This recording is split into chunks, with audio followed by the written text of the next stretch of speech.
Okay, fathers, sons, men's groups, let's look at Proverbs chapter 20. And here's the verse that really jumps out at me, and it's all about overthinking and how to stop it. Verse 24: the Lord directs our steps, so why try to understand everything along the way? Here's a question that you can talk about today.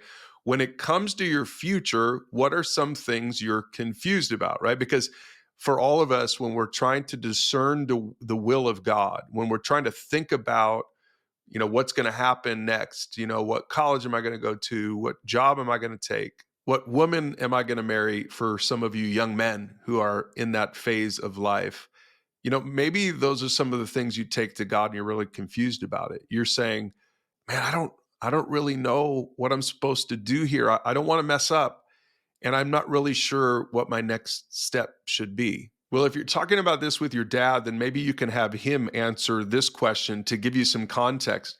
How have you seen the Lord direct your steps in unexpected ways? Because the truth is, it's not always totally clear our future. Like sometimes we look back on life, the older we get, the more this happens. We look back on life and we realize that God had been directing our steps all along. That, even sometimes we've made the wrong decisions and God still ends up using it somehow in his own way. Dads, maybe you can share some examples of when that's happened in your life. And then you'll be able to answer this last question for today. What's the Christian secret when it comes to stopping our overthinking? The world might overthink everything when it comes to their future, but for followers of Jesus, for Christians, we have a secret. And that's what verse 24 is all about. There's the secret. The secret is that the Lord directs our steps.